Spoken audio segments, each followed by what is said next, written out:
Lama da boo, lama da boo, lama da boo da boo. Lama da boo, lama da boo, lama da boo da boo.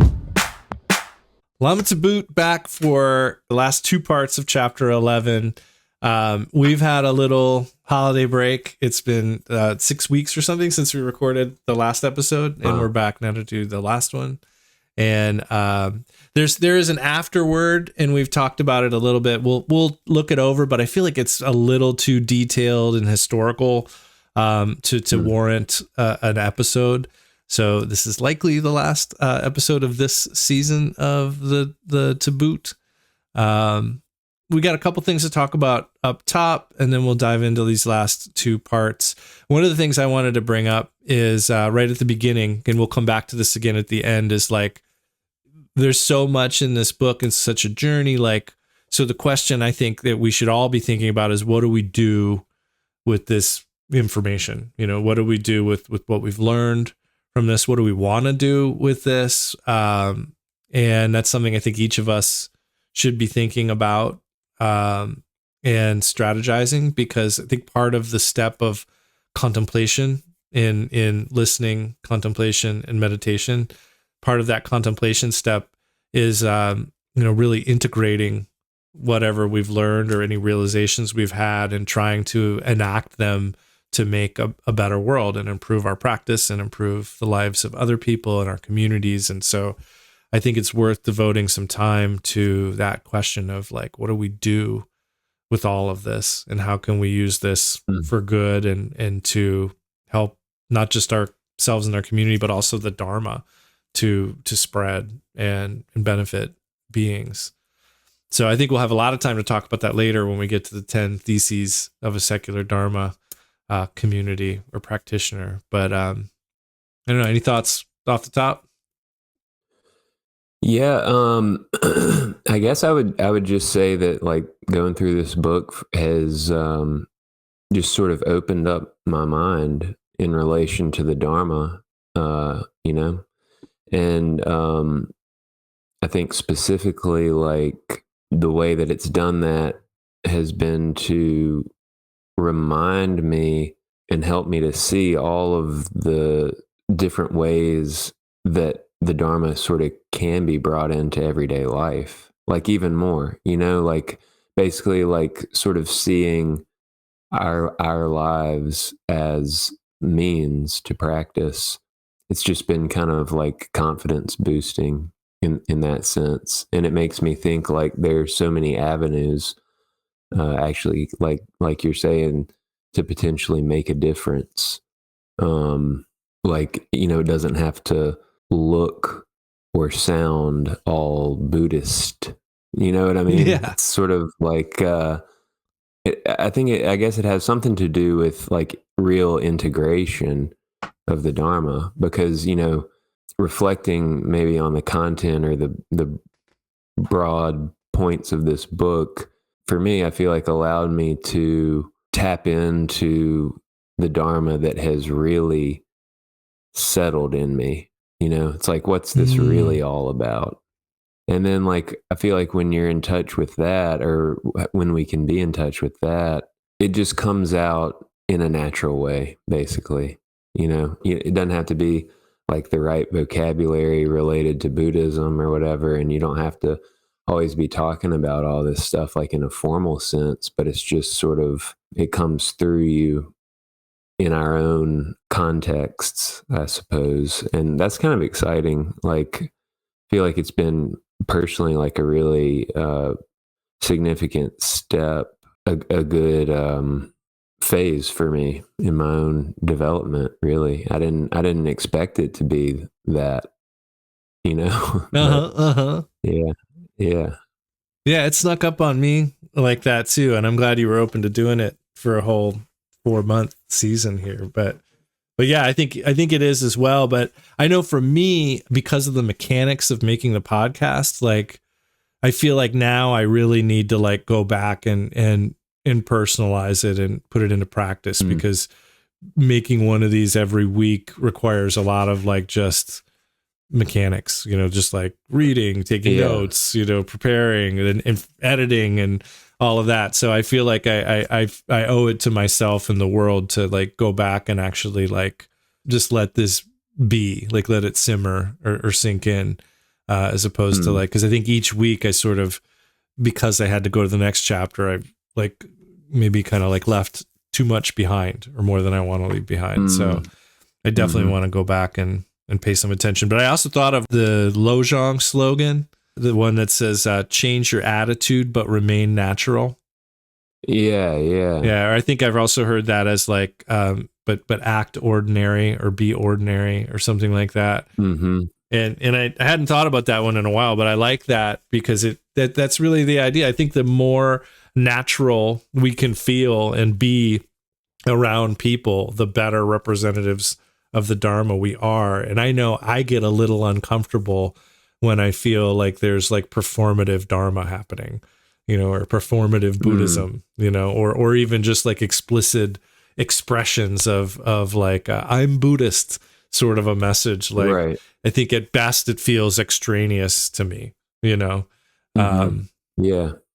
So I know another thing that I wanted to mention, because if people have been going through sequentially, I know they heard the somewhat funny sounding episode. I think it was the second part of Jivaka, where I was in Thailand and using my earbuds instead of the fancy microphone. It sounded a little different because of that. We had to re-record that episode. But I just wanted to mention, because one of the things I always notice in Thailand, I love the culture there. I love the people. I think it's not an accident that, and maybe I'm partial here, but I think it's not an accident that a country of really kind people who smile and are helpful and supportive of each other is a 95% Buddhist country. I don't think I don't think those two things are unrelated. But one thing that really struck me this time, I've always noticed the traffic there, and I'm not a like major world traveler. I don't have a ton of experience in all kinds of places around the world. But I know the first time I was in Thailand, what I noticed was the bikes, the motorbikes, because most people, that's all they can afford is to ride a motorbike. And so there's tons of motorbikes, and often with 2 or 3 people on them. And they move through traffic in a very efficient way. So like if you stop at a traffic light in your car, you're going to have bikes pulling up beside you and around you at the traffic light to get ready for the light to change. So like if you were on a bike and there were 3 cars stopped in front of you, you wouldn't just wait behind the 3 cars. You would go up to the front and wait for the light to change, and then you'd go. And so there's an efficientness and there's a teamwork to that traffic that I found really touching. That may sound funny, but I realized that like that sort of a thing could not happen in the United States. Like, and I know that from myself. Like, I think if I saw because the first time I saw it happen, there was a little American traffic sensibility inside of me that lit up. Like, oh, this person's trying to get in front of me. Which I think relates a lot to like American capitalism and stuff. Like we want all the stuff. Like we kind of have developed this extreme of like we should get all the stuff for ourselves. And so I think that also spills into like traffic, and people get very territorial in traffic. And so similarly, like there are intersections you'll come to where there's no traffic light and there's no stop signs, and you just have to figure it out. And they do. And part of figuring it out is like just kind of inching into the traffic enough that people know you want to go, and then you go. And I'm sure there are accidents, and I'm sure there are assholes there, just like there are here. And like it occurs to like when I was doing that, I had a rental car for a couple of days, and when I was doing that, sort of inching into traffic because that's the way it works, I was really worried because I really believe in the U.S. someone would probably purposely hit me to make a point. Like, oh, you're gonna, like, and so it really struck me that like that traffic model, I mean, that's when we interact with the most strangers. The volume of strangers we interact with in driving is the greatest concentration of other sentient beings we'll encounter. And the way we treat people in traffic and the way societies interact in traffic, I think, is a good indicator of the health of that society. And this, not to be a downer, but I think we're in trouble in the US. Like I think that is we're in really bad shape there. And that was one thing that really stuck out to me. Yeah. Yeah. Huh. You know what I was just kind of thinking when you, like, in terms of seeing traffic sort of metaphorically as, or not metaphorically, like symbolically, it's like a symbol of where people are at. You know, I feel like the main thing that I observe here where I am is that people are just not paying attention, like checked out, you know, doing who knows what. I mean, you know, we could all be more yielding and conscientious and patient, et cetera, et cetera. But like, I'm sure everybody has this experience, but like, if I'm trying to move quick, right? Maybe running a couple minutes behind, I'm wanting to pass some people in the left lane, you know, maybe, you know, and there's just like somebody up there going under the speed limit. You're like, what? It's like you basically end up thinking they're just trying to be a jerk. Yeah. And then you pass them and look over and they're just like looking down, or just like, I mean, there's no awareness, like, and no malice really, you know, I mean, it's just, I don't know. I guess what I'm reflecting on is, what it means that potentially such great numbers of our society are basically just not paying attention. Yeah. It's definitely part of how we've gotten here where we are now. You know, to tie back to one of my favorite episodes that we did, the Keeping It Simple episode from season 1, which is usually what I share with people when I want to like share an episode of Lama to Boot with them. But that episode was a lot about like thinking about other people's intentions, and like how, like, number one, how we're bad at determining other people's intentions because we always assume the worst and assume the best about ourselves, and expect other people to assume the best about ourselves. But also how it doesn't even really help, you know, and we ought to, Kempo Carter Rinpoche's teaching that we really ought to just always assume best intentions, but be wise, you know?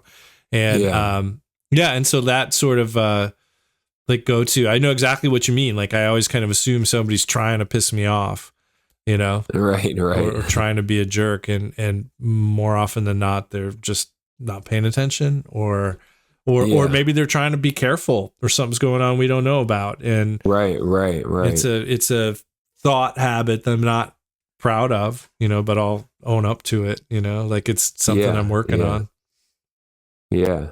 Well, and actually, like, I guess another angle of that too is that it's kind of, you know, potentially like encouraging that it's largely an issue of people not paying attention. You know what I mean? Because that's kind of like, the situation is not lost. Like, there's potentially a path to a better future, you know? It's not like everybody's like, got malintent.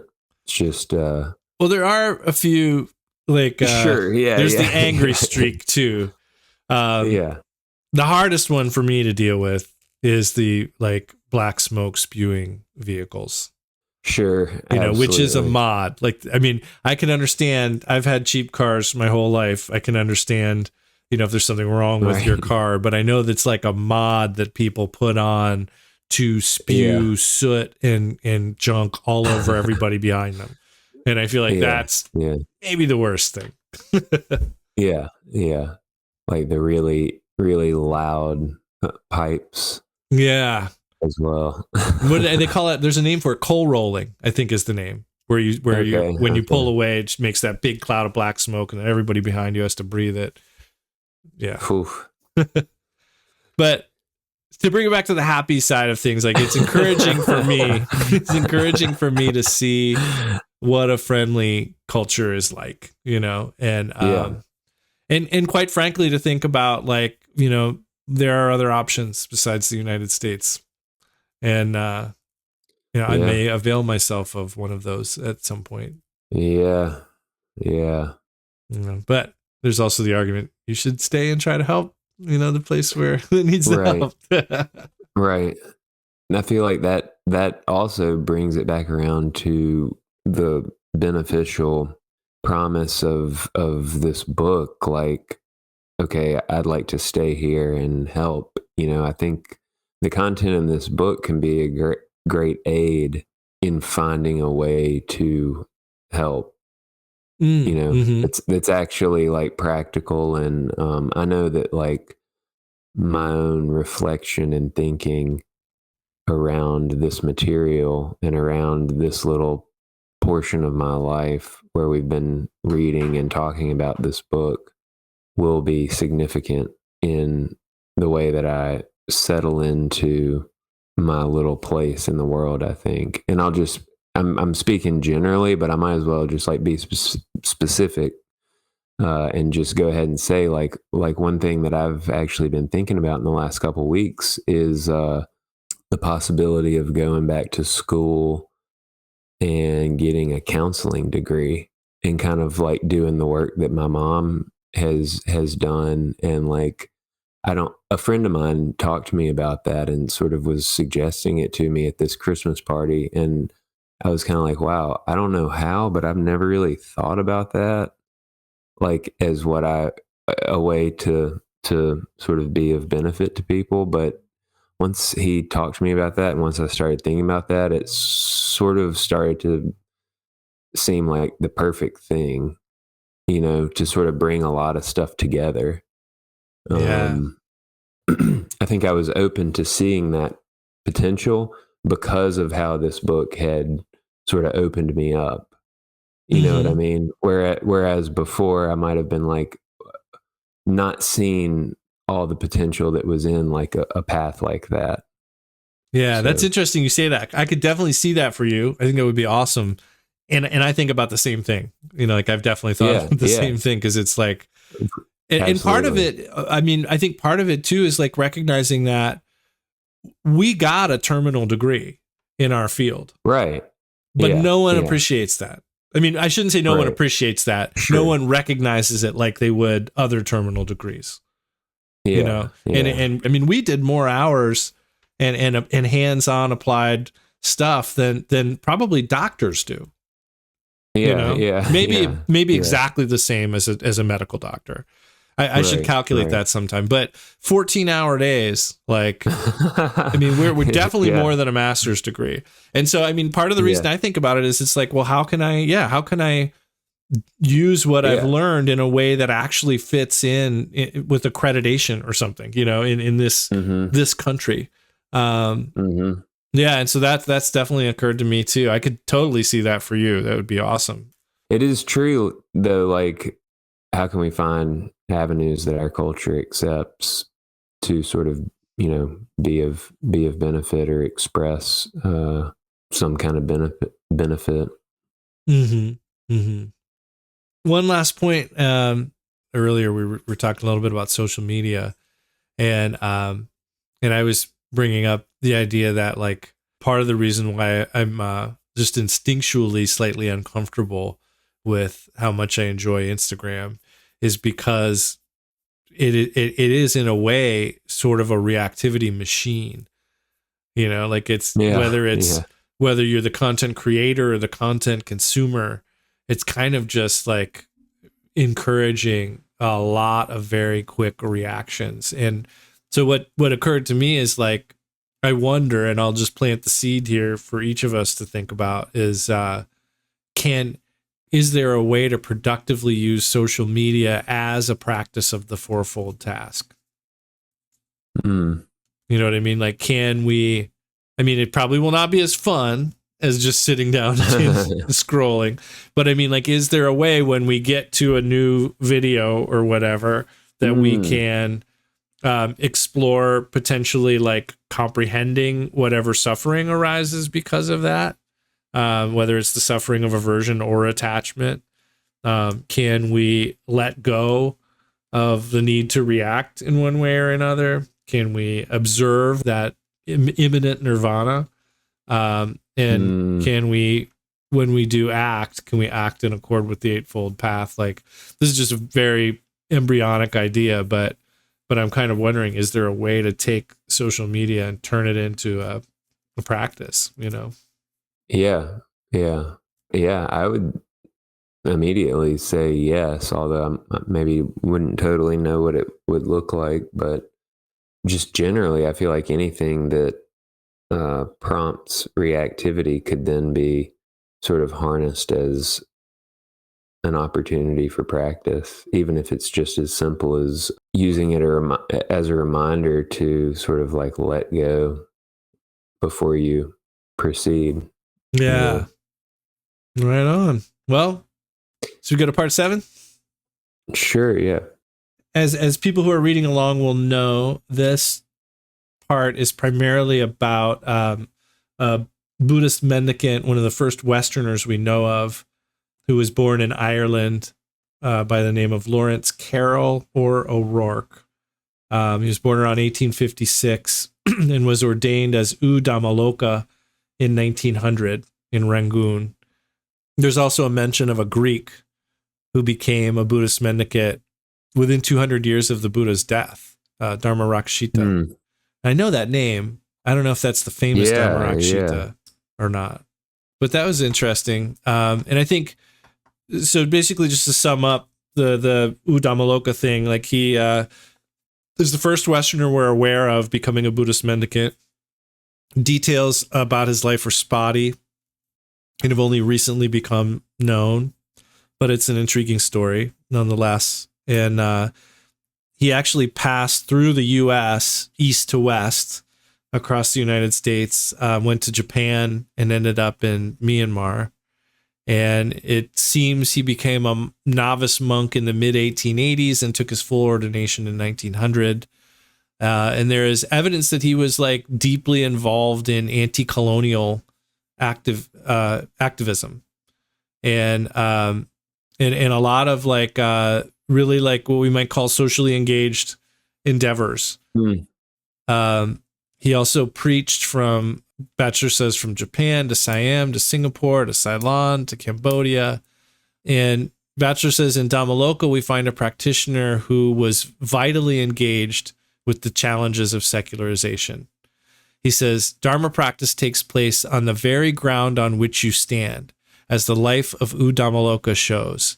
It is your most caring/careful response to the conditions you face here and now. There is no ideal form or model of practice, perfect for all time, to seek to conform to. And then he goes on to say, we may need to unlearn Buddhist dogma to discover the Dharma afresh, but we may also need to unlearn the stories that Buddhism has constructed about its own past if we are to gain a three-dimensional and nuanced account of its history. Rather than think of Dhammaloka as exceptional, thereby tacitly reinforcing the colonial assumption that it took a European to shake up the passive Burmese, we need to consider that the picture of Buddhism presented by its apologists as a religion of nirvanic tranquility and enlightenment may be just a pious caricature that fails to account for how most Buddhists in history actually lived. As the lives of Mahanama, Pasenadi, Sunakata, Jivaka, and Ananda illustrate, the early canon reveals a community composed of imperfect people who struggled to apply the Dharma in their very different lives. As Gregory Chopin's studies of epigraphical and archaeological evidence show, Buddhist monasteries in ancient India commonly engaged in commercial and other activities that are at odds with the idealistic representations of monasticism found in the texts. And he even says that monastic institutions in China were enfolded in the mechanisms of the state and owned granaries, treasuries, and slaves. Certainly, Dharma and Buddhism is of its time and place. And I do feel like a lot of times the stories that are told about these perfected beings, while perhaps inspirational for an end goal, don't really embrace or comfort us with our own abilities now in our own situation. And it's funny because I'm kind of having a vague thought of like caring in terms of like helping people to see that they're doing all right, because I know for me, this could be as much therapeutic as it is Dharma practice, but I know for me, one of the big things I have to work on is recognizing little victories as little victories, wins as wins. Like if it's not a complete win, it's still a win, and getting a win is good, and I think at least part of that came from some distorted practice of the Dharma. But I do think that everybody has to work on that a little bit. And I think when we cling too much to a story of like basically saints as being the Buddhist ideals, we may not provide the kind of caring that a lot of people need, which is often just to, take another step forward. Yeah, definitely. It occurs to me that maybe it's hard for real virtue to sort of come forth from an atmosphere where we don't feel good about ourselves. I'm not really talking about feel good about ourselves in the sense of like being like super cocky and on top of the world or something, but I just mean, basically the absence of maybe like an unnecessary level of shame in relation to an unrealistic ideal. I'm not sure if I really see the point of that from where I stand now, because basically if we're not just feeling like deserving and grateful for having a human life and then operating maybe with an attitude of virtue from that, I don't really know what the point of all this is. I think we have to get to the place where we're coming from that kind of authenticity rather than like comparing ourselves to anything else. We have to like come from who we actually are. And, it's like the Dharma is for us. It doesn't matter like comparisons to ideals or whatever else, examples from the past. If it doesn't serve to like settle us into what we are, it may not be that useful, And I think they can serve as ways to do what I'm talking about, like help us settle into our own authenticity. But I think that's the important thing. Yeah. And like I guess the point I started that with is really what I want to put out there, which is just that I think that's the place where real, like authentic virtue can come from. Otherwise, we might just be like faking it. Yeah. Sort of trying to do what we think it should be like. And that might serve to sort of get us where we need to go for some period of time. But like eventually, I think we have to find the real enduring, perhaps very ordinary, understated virtue of just being ourselves and operating within that, Yeah. Yeah. I mean, a good example that comes to mind is just the idea of like recognizing everybody's wish to be happy, which we talk about a lot in, particularly I think in Tibetan Buddhism as the common factor of humanity. Like that's the underlying argument for our equality is that all beings want to be happy, no beings want to suffer. But as soon as somebody's doing some horrible stuff, then we start to talk about like, well, how is their karma different than ours? What makes them do these terrible things? And we start to try to build the difference and the chasm between us and them. And so I think that's one of the places where we have to really get maybe like down and dirty a little bit and like really kind of get into what's going on in our own experience, because in that kind of a moment, there's something happening in us that needs to be examined, and it's challenging the performance of, thinking we think everyone wants to be happy, but recognizing we don't actually believe that yet. Like we're not there yet. Right. And that's something we need to work on. Yeah, absolutely. I mean, that reminds me too, like of just this thought that I keep having about sort of like the atmosphere of this book, like of helping us think like a little bit less like Buddhists, right? Mhm. That's like, that sort of helps move us towards seeing everybody equally. You know, Mhm. like if we start to, I mean, if we stop thinking about ourselves as like this different thing because we follow the Buddha, you know what I mean? Like it's sort Mhm. of like it's easier to see how everybody is kind of dharmic in their own way. Yeah. You know, Yeah. it's like it doesn't all have to look like Buddhism in the formal sense.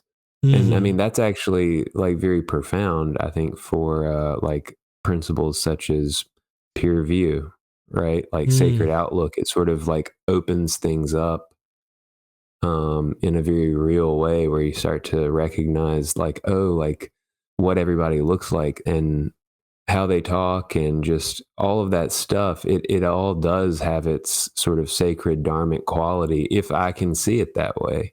And Yeah. for me to see it that way, I have to be like maybe sort of radically open-minded, Mhm. but also just I feel like it's also just a simple attitude of being like just being present also and not judgmental, just kind of open and present. Yeah. Well, and it makes me think, I mean, you're cueing for me like a potential avenue of practice too, which is just realizing how many virtues that we may talk about in any context actually connect right back to letting go. Mm, You know, whether it's yeah, because when you say yeah, like yeah. approaching things with an open mind, you know, you're letting go of a number of things. You know, you're letting go of your habits, you're letting go of your preferences, you're letting go of, you know, a sense of like wanting to control the situation because Mm, of some sort of perceived foreknowledge you have based on previous experience. Um, and I think that's the case with like a whole lot of different virtues. Like it really is in many ways just letting go of reactivity. And I think maybe to tie it back to the first one, you know, comprehending suffering, that in a way seems really simple, right? Because a lot of times when we get into a situation that's a little unpleasant or a little pleasant, you know, either way, we want to think about that situation, you know, like, and a lot of times the thinking mm, is like, why is this happening to me? You know, how can I get out of this? Or how can I hang on to this situation and make it continue? Like we spend a lot of time enmeshed in the thinking about the details and not a lot of time in thinking about the suffering, you know. And if we're going mm, to comprehend, you know, if we're gonna put mental and energy towards figuring something out, I think a lot of times well, maybe all the times it should be towards figuring out the suffering, because that supports the letting go, which supports the waking up, and that also is the mm. path. Mm-hmm. Mm-hmm. Yeah, definitely. I think that makes a lot of sense actually, because it's sort of like that's the sort of move that we could make that would allow for the necessary discernment for why we should let go, Absolutely. you know? Yeah. It's a good point. Yeah, it's tricky, right? Because like I think the rub with the four tasks, or as they're often referred to, the Four Noble Truths, which which I don't think I'm using that term anymore, but I think a lot of times it's we just jump to the second step and then decide Right. we don't want to do it. You know, so it's kind of like, I think a lot of times when we encounter a situation, we maybe remember that we're Dharma practitioners. You know, there's a moment where we can choose to let go or not. And I think a lot of times we'll opt for not letting go because it's easier and because it sticks with Right. what we identify as, whatever we're trying to do feels like us, feels like our identity. So it seems like the easier path. And we've totally Right. skipped over what's the first task, which is really comprehending what's going on. You know, and if we're not Mm-hmm. really comprehending what's going on, we're not really knowing where the suffering's coming from. And then we keep Mm. misappropriating the suffering as being caused by the external factor or the situation, as opposed to our own Mm. habitual clinging.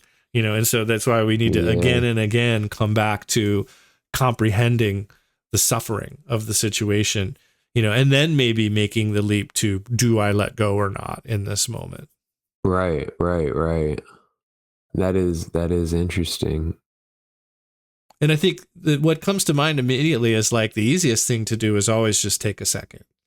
Like I always joke that, nothing needs to be said right away except for look out, and I think in most circumstances we can wait, and I think that's something I know for me, that's something I have to remind myself a lot of times. Like I don't have to decide things right away. I don't have to respond to things right away. I can even, if there's somebody standing in front of me, I can say, hey, can I take a couple minutes to think about that? Like there's always, you can always wait. And I think that's maybe step one. Yeah. Mm-hmm. That's helpful. That's really helpful, I think, for me too, right now. Like, and to kind of remind ourselves that, like, probably to be in the place that we want to be in when we do continue to engage, like when we go act. Yeah. It's just helpful for me to recognize and remind myself that to be where we really want to be internally when we do act, it takes a minute. Mm-hmm. Like you can't necessarily just do it. Like, I mean, sometimes I feel like it's easy to kind of catch yourself for like a split second and then just think, okay, I'm good. I can just act. Mm-hmm.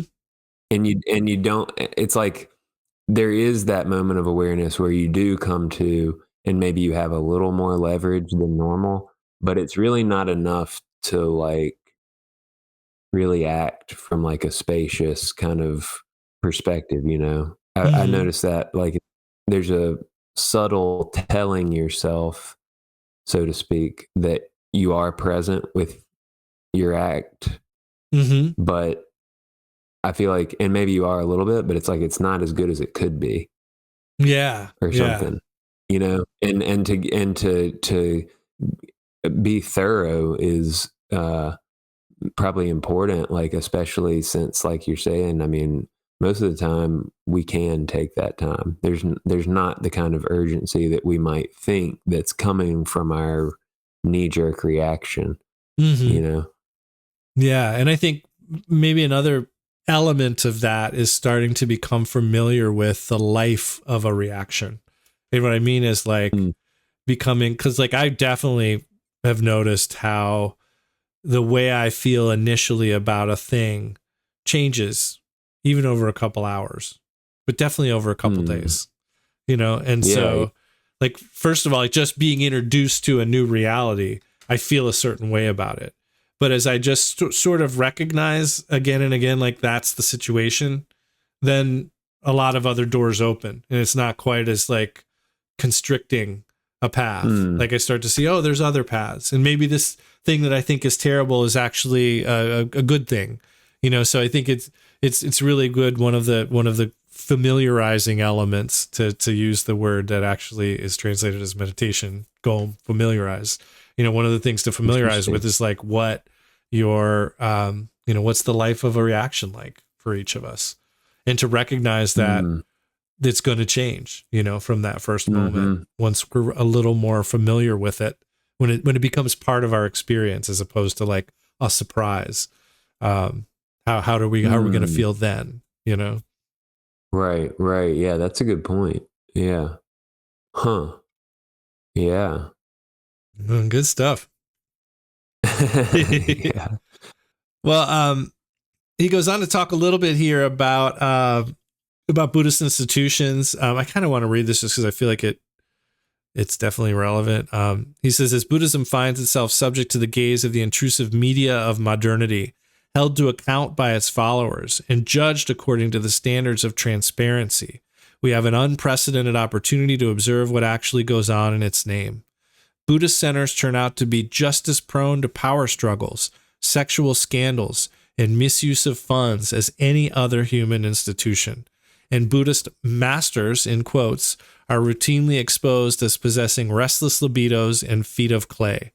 If we are shocked and disappointed by such revelations, we entertained an idealistic view of Buddhism to begin with. In accepting Buddhism's unselfconscious rhetoric about its awakened teachers, pure lineages, and meditations that guarantee enlightenment, we are in danger of setting ourselves up either for painful disillusionment or increasingly elaborate forms of justification and denial. This is a tough one. I mean, I've definitely worked through this, but I've also seen a lot of other people work through it and are working through it. And it could be as big as the head of a lineage in some sort of sexual scandal that may have happened not too far from where you lived briefly. Or it could be like, just something in your Dharma center with the, people, the leadership or another person at the Dharma center. I think a lot of times people I've seen a number of situations where people are just surprised that there's humanity in a Dharma center. Yeah, honestly, it's like to work through all of that is the difficult work, Mm-hmm. I mean, because essentially what it comes down to is, when we come up against those situations, I think we're faced with the messy and difficult reality that we have to continue to find some kind of Dharma truth in practice as we also work through all of those messy elements Mm-hmm. in ourselves. And that's the real hard thing, I mean, it's like, it's kind of what we've been talking about all along today. It's like these sort of scandals or these elements of humanity that he's talking about in here, I feel like they're just kind of like, they're the undeniable reminder that pretending to be a little perfect Dharma person is not really it. Yeah. Yeah. You have to like work through the mess of yourself, Mm-hmm. And like, gosh, it's hard. I've been thinking about that a lot lately. Like, and it's hard in so many different ways. Cause like part of it is just finding the confidence in yourself to keep going when like you don't feel like a Dharma person, Mm-hmm. because you're so human. Yeah.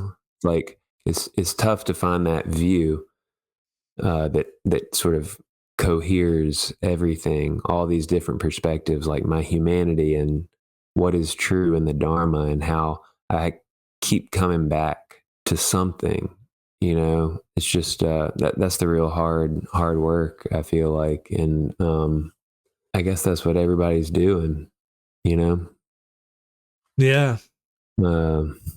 Yeah, but I think a little bit like I can just speak for myself, but I would imagine it probably applies to others who've been practicing for like a long time and gone through different phases of life while they're trying to continue a practice. It's like sometimes you don't feel like a very virtuous dharmic person. Mm-hmm. Sometimes I don't feel like I'm doing so great with all this, and I wonder like what do people in my life think of me who know that I'm associated with this Dharma thing, or like that I did this retreat, and now here I am acting like a really ordinary person, right? Like, Mm-hmm. and it's sort of like just this process of I think it just takes time, and it takes a certain amount of inner calibration and confidence and faith, I guess, like real faith, Mm-hmm. to keep coming back to like the thread of Dharma that we know is there, like can't really be lost, right? Um, and like also like learn about and accept all of these different parts of who we are and how we might react and relate to situations. And like just the more we live, the seemingly endless stuff that we have to like integrate into the view, Mm-hmm. and it's like it may not always look so good. Like it's a messy process. Like it's not always going to look ideal to ourselves or in the eyes of others, but somehow like we just have to have enough think compassion and faith, I guess, to like just keep doing it and kind of like not, I was going to say not judge ourselves so harshly, maybe. And maybe thereby also like not judge others so harshly. They're definitely related. Yeah. Yeah. Yeah. And that's actually a beautiful possibility, I think, Mm-hmm. and sometimes I think all this stuff, it's actually like pretty simple, Mm-hmm. It's like there's a lot of theatrics or whatever, but like, at the end of the day, maybe I should just like not be so hard on myself, not judge myself so harshly, have compassion, and also like, maybe not judge others so harshly. Yeah. And have some compassion. Mm-hmm. It's like that's pretty simple stuff, really. Maybe not always easy to do, but like I think definitely doable. And it also relates to all the stuff we've talked about in terms of like visualization and recognizing like the inseparability, of like what's been called relative and ultimate truth, or as referred to here, the twofold ground, like recognizing the inseparability of that, because on one level, yes, things appear to have moral poles, like there's good things and bad things, but from the other view, everything's one taste, so I think that's part of why we say like compassion is so important. Like that's kind of the taste, like if we can have compassion for every situation, what's entailed in that is definitely recognizing that there will be a variety of appearances and a variety of circumstances and situations and feelings and all that kind of stuff. But how do we approach that as one taste? And I think that key is compassion. I mean, I think we would say traditionally like wisdom and compassion, but I think the idea is really like in terms of like whether we're being resistant to situations, I think compassion's the answer. And if we're shutting down to situations, awareness, wisdom would be the answer. But yeah, I think that's a big part of it is like we see in our communities or in our leaders things that happen that don't seem like what we think of as perfect enlightenment. But that's on one level, and there is a possibility of seeing things simultaneously from the other level, not replacing it with that, but simultaneously recognizing both of those views as inseparable. Yeah, good point. So Batchelor says he doesn't propose cynicism. He just says, I just wish to point out that Buddhist institutions and teachers are human beings and subject to human failing. In this regard, Buddhism is no different from any other religion, but it can trick Westerners, bemused by its novelty and unfamiliarity, into thinking that it might have avoided the ossification and corruption that tend to seep unnoticed into any establishment that has come to take its authority for granted. Only by taking Buddhism off of its romantic pedestal and bringing it down to earth gives us a chance to imagine what kind of culture the Dharma might be capable of engendering in a secular world grown wary of charismatic priests and inflexible dogmas. So yeah, I like this idea of the romanticized pedestal. And I think that definitely, I mean, certainly most of us approach Buddhism in Western culture with some amount of exoticism, like certainly some amount of like, oh, this is so different, and like, because it's totally different than what I've encountered before, maybe it's actually the answer, the certainty of perfection that I've always been looking for, and of course that's a pipe dream. I mean, the other thing though that like, I mean, it is different than a lot of the cultural and I think religious modes that we have available to us. I think it is pretty different. We have the chance to discern that it is something very different and precious, but also familiar. in the sense that it involves human beings, so it's kind of like it's both really. And like, I feel like the bringing it down to earth is key there. I like that. Like, Mm-hmm. it sort of helps me to think about all of this, like in terms of just like humanity rather than East and West, or like varying, there's a lot of different specific cultures, but like Mm-hmm. all of them are from the one global culture. I mean, Yeah. ultimately, like Mm-hmm. it's our shared human heritage, Well, I think it may be too simplified, but I was just thinking, if you're going to think of a Buddhist organization as perfect, you better also think of yourself as perfect. And if you can't, you better recognize it's right. imperfect, Yeah. Maybe that's Right, too right, simplified, right. but I think it has to work that way, like Yeah. if you can see yourself as Buddha, then you're 100% set Yeah, to exactly. see your Yeah. organization as a perfect organization. But if you can't, you better be fully awake to the fact that there's a lot of imperfections there, Right. Right. And it's kind of like, if you can, great. Mm-hmm. Because there's that element of perfection in the imperfection. You know what I Mm-hmm. mean? Like and we probably all like flash in and out of that too. Like, okay, on a day where you really do have that sense of yourself, like, yeah, like fundamentally I am a Buddha. Mm-hmm. It's like, if you look out at the organization on a day like that, you're like, and this is perfect. I mean, yeah, like Yeah. there's some problems, but Mm-hmm. you know Mm-hmm. Well, and maybe this is maybe this is a bad analogy. I've never used this one before, but like, I have thought before about driving and correcting in driving. I don't think I've used this analogy in a while, but I was thinking about how, like, in meditation, we're always correcting, like some form of like between tight and loose, and in life we can think of Dharma as like, correcting between, a view of us as Buddha right now, or a view as us on a path and needing to do work. And in any given moment, one of those is probably more appropriate.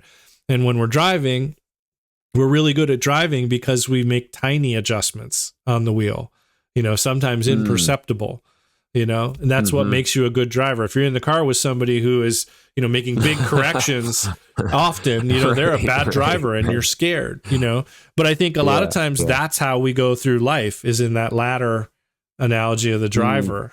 We wait for something big to happen, like hitting a curb, a metaphorical curb in life, before right. we actually turn the wheel. We need some sort of big dramatic thing to happen before we think of turning the other direction.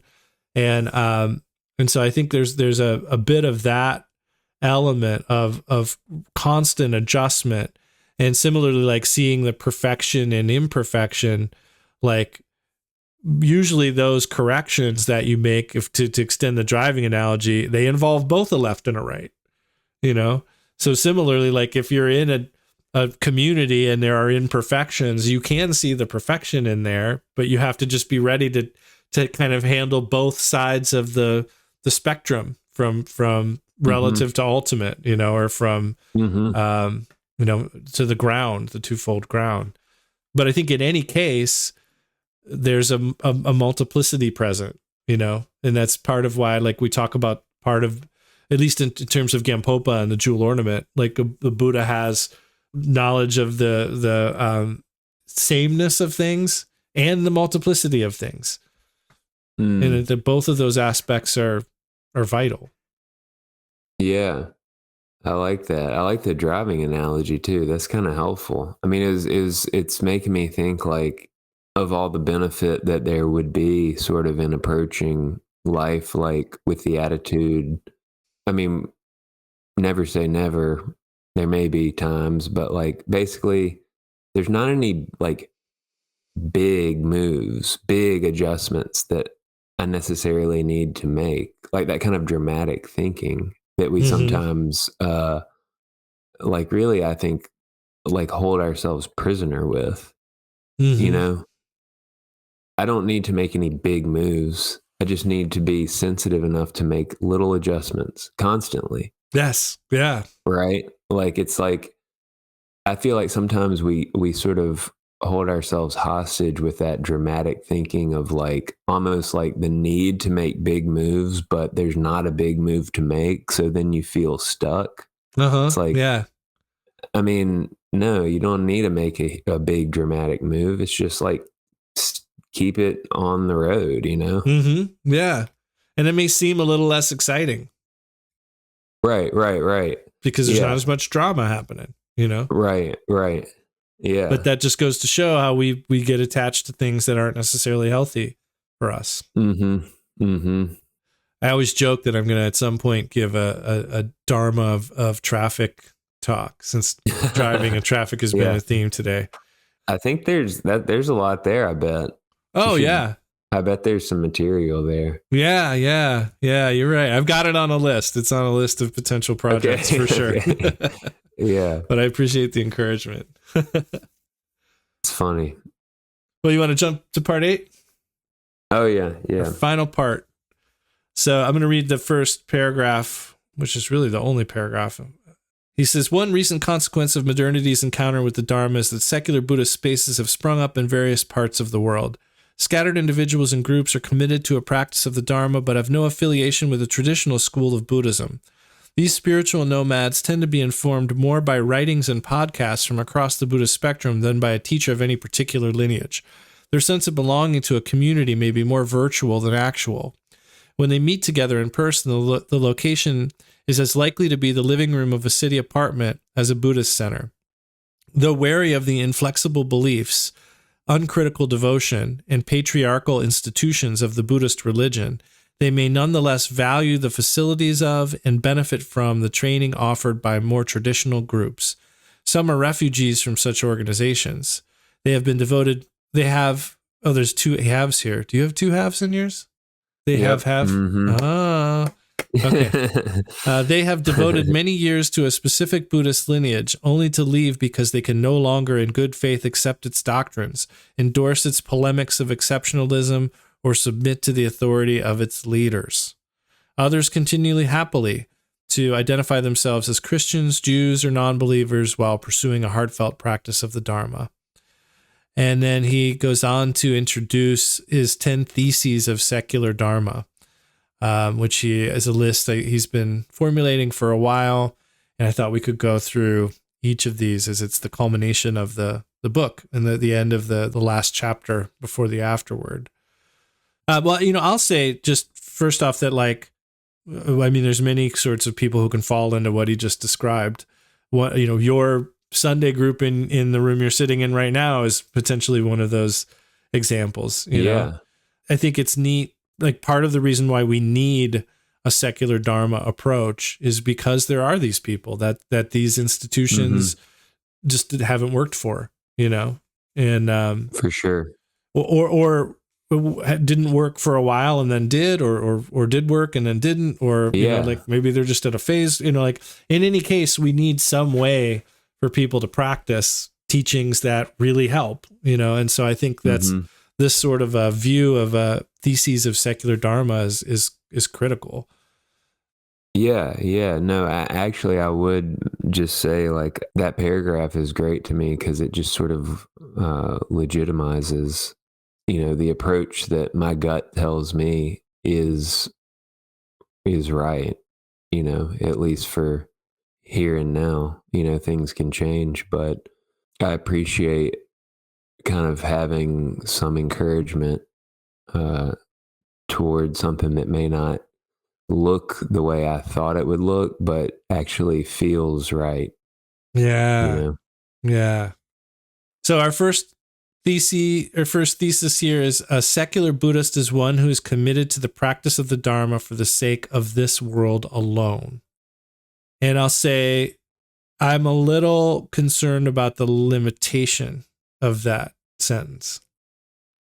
I don't disagree with practicing for this world, but I do kind of wonder, does a secular Buddhist have to only do it for the sake of this world alone? Or could they do it for this world and a potential other world, Yeah, I kind of had the same thought. And I guess the way I make it coherent in my own mind is like, I think it is valid in the sense that if we practice Dharma for the sake of this world and we do that authentically, then like maybe the next thing just takes care of itself. You know, we don't have to project out into the next world. It's just, you know, Yeah, that's we're a good building a point. habit. I don't know if Yeah. that's what he means, but No, I like that though, because you're right. You know, and it's funny because like I think there can be an argument made that like just doing things in this life to impact the next life is also like off point. absolutely. Yeah. I think that's a great point because that's like It's the other almost side of bordering it. on masochistic, to be honest.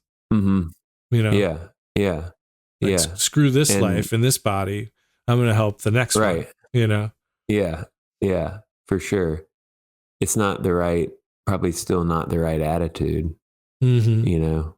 I don't really know, Mm-hmm. but I would think that where you end up from that in the next world would be further neglect of present circumstances. I Yeah. mean, that's the habit you're building. Like, Yeah. Yeah. Great point. Yeah. Yeah. You're not enhancing your ability to be aware in the present moment, you know. yeah, Number 2, the practice of the Dharma consists of 4 tasks: to embrace suffering, to let go of reactivity, to behold the ceasing of reactivity, and to cultivate an integrated way of life. I don't have any quarrels with that. yeah, I will say though that I think like if there's one real revelation for my practice about this book, it's this 4 tasks. I mean, I think I'd already been on to some of these ideas before, but I love how he again and again comes back to what you can do. And it's not mm-hmm, a prayer or a meditation or a ritual. It's what you can do mm-hmm, every single moment in every single situation. And that's to me, the thread. I mean, we spent way more time from much earlier on talking about the fourfold task than we did mindfulness. And I think that mm-hmm, that's, there's something important there, you know, because I think mm-hmm, the hardest time people have with the path is usually figuring out how to integrate it. And so mm. I really like this approach of starting with the 4 tasks and then putting Yeah, mindfulness into the definitely. context of those tasks as opposed to vice versa. Yeah. Number 3. Yeah. Number 3, all human beings, irrespective of gender, race, sexual orientation, disability, nationality, and religion, can practice these 4 tasks. Each person in each moment has the potential to be more awake, responsive, and free. I don't disagree, but I do recall, you know, having heard teachings about, unfortunately, how, you know, certain impediments like mental faculty situations can unfortunately Right. deprive people of the opportunity. But I can't speak on that too much because I don't know that much Yeah. about it. Yeah. Fair enough. Right. Yeah. Number Yeah. 4, the practice of the Dharma is as much concerned with how one speaks, acts, and works in the public realm as with how one performs spiritual exercises in private. Do you think that's something that people forget or don't understand? Um, I do think we just have to sort of be careful. Like, I think there's a natural tendency maybe to emphasize the private spiritual exercise realm in the initial phase of Mm-hmm. our practice. And that's not necessarily like a bad thing, but I think I think we do have to kind of be careful not to get stuck there because it can be like comfortable. But I feel like that one's actually like really a crucial point in this because I think that's in a lot of ways the message of this book is to expand the scope of impact of the Dharma beyond just, I think, like personal practice, essentially. Mm-hmm, mm-hmm. Yeah, I think we do tend to forget that from what I've seen. There is a thread in Buddhism, right, of like kind of like putting down worldly affairs. So Oh, like yeah. obviously we sort of can get in the habit of thinking that that stuff's not as important. Mm-hmm. And I think there's more nuance to how we can impact the world through our actions than just like kind of like some simple idea of you just smile and be kind. You know what I mean? Mm-hmm. It's like that's important, but like also there's more to it than that. And Yeah. I think we have to think about what it really means to maybe like perform the fourth task, right? We have to really think about what it means to act. Mm-hmm. Um, Yeah. And I think there's also some careful wording here, I believe, because I'm also noticing how he doesn't say the practice of Dharma is much concerned with spiritual exercises in public and private. He says it's as much concerned with right. how one speaks, acts, and works in the public realm as with how one performs Uh-huh. spiritual exercises in private. So, like, I think it's pointing at that distinction you're talking about that we Right. often sort of put down worldly life. And here, I think he puts that on the same Right. pedestal as the spiritual exercises, definitely in the same arena. Yeah. Yeah. And I mean, I really jive with that right now, honestly. I'm only really speaking for myself, but basically what I'm saying is that I feel like it's just as important to start using life itself as a dimension of practice or spiritual growth as, you know, like personal quiet practice or whatever. Yeah. Yeah. And I would also say, too, like, it just occurred to me, like, spiritual exercises are generally like strength building or like bringing their practice, you know?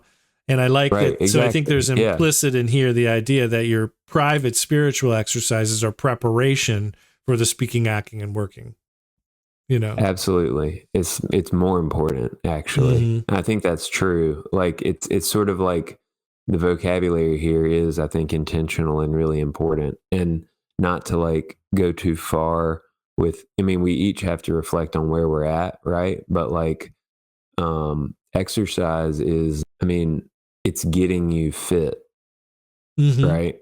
I was going to say it's not an end in and of itself, but I don't know if I'd totally stand behind that because I don't think, I mean, sometimes it is. Mm-hmm. Sometimes you go like you exercise and it's a kind of pleasure filled release, escape. And there's not necessarily anything wrong with that. But like, I think if we think about it practically, it's like, it's something you're doing to get you fit for what you need to be doing. Yeah. Yeah. So Yeah. Which is a very different view than like thinking worldly life needs to be totally abandoned.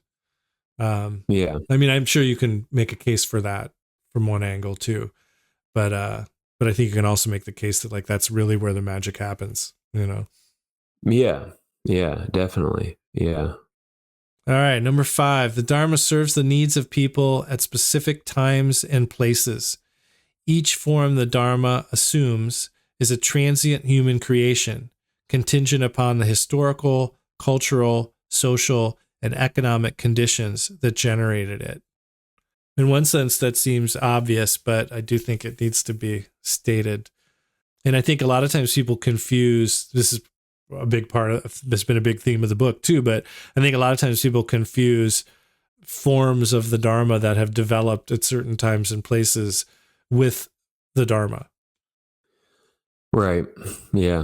Which the Definitely. analogy I think I shared before, but the tea in the teacup, I think that was Zongsar Khyentse Rinpoche's analogy, but you know, not confusing the tea, the Dharma, for the teacup.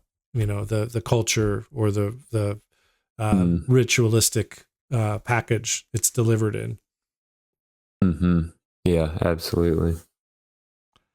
And I think this also points at the fact that there can always be new forms of the Dharma that can be created to fit certain historical, cultural, social, and economic conditions. That we should always be ready to respond with a dharma that fits the situation. Yeah, definitely. Which is, I think, where 6 goes. The practitioner honors the dharma teachings that have been passed down through different traditions while seeking to enact them creatively in ways appropriate to the world as it is now. Yeah. Number 7, the community of practitioners is formed of autonomous persons who mutually support each other in the cultivation of their paths. In this network of like-minded individuals, members respect the equality of all members while honoring the specific knowledge and expertise each person brings. I think this one's interesting because I think there's always someone in every community or some people who are bringing ideas and opinions that are maybe not welcome, or surprising or controversial. And what an easy place to start with compassion at home. Really. Right. Yeah. That specific knowledge and expertise, someone's specific experience. Yeah. Number 8, a practitioner is committed to an ethics of care founded on empathy, compassion, and love for all creatures who have evolved on this earth. No quarrels there. Yeah. Yeah. Yeah. Number 9, practitioners seek to understand and diminish the structural violence of societies and institutions, as well as the roots of violence that are present in themselves. Love the way he said that one. Because that relates to what we said earlier about judgment, being judgmental of others, also relating to being judgmental of yourself. Yeah, for sure. Yeah. Good stuff there. Yeah.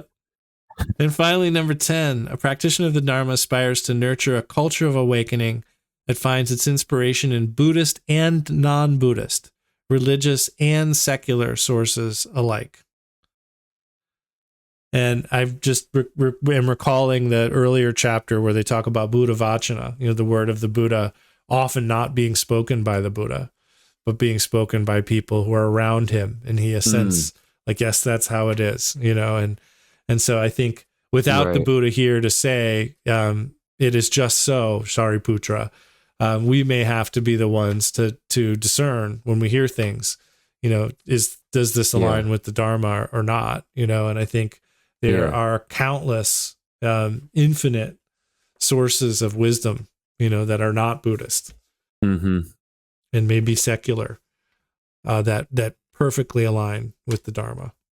That's the way I see it. Yeah, absolutely. And I mean, that's just, that has the potential to just expand what I, in my head, automatically call like pure view or sacred outlook.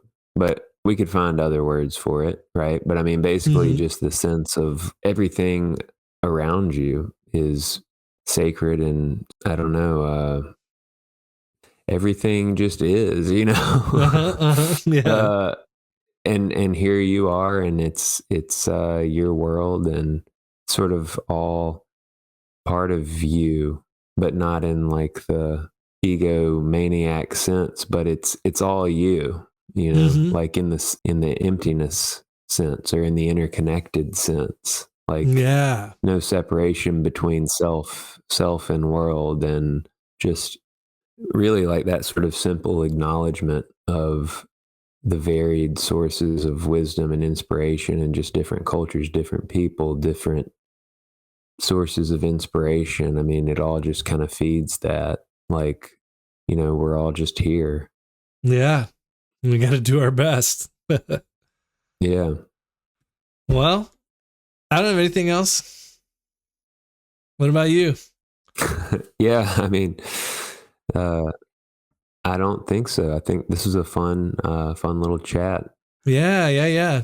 It's funny. I didn't know we would have that much to cover, but every time I say that, we end up with an hour and a half. So here we are. Yeah. Yeah, this has been a fun season. We'll figure out what we're doing next, and I'm sure we'll be back with something in the near future. Yeah. Well, so have a good New Year, everybody. This podcast will come out right at the beginning of the new year. So happy 2025. Cool. Hang in there. Check out Mitchell's band, wherever you stream your music. You want to tell them the name of the band? Our band is Humid Subtropic. Yeah, maybe we'll have some like new recorded music this year. Who knows? Awesome. Yeah. Cool. And check out my nonprofit, Mindfulness for Life. We're 2,000 away from our fundraising goal for 2024. So hopefully we've met that by next week. But yeah, we had a $25,000 goal. We're at like little less than 23,000 right now. So I'm hoping in the next couple of days we'll get to take the thermometer all the way up. So but amazing. Even if it's New Year, you can always support what we're doing, and it'll be a good year for us. So I'll have a lot more to say, I'm sure, next time we talk. I guess we're wrapping it up. Peace. Bye. Peace. See ya.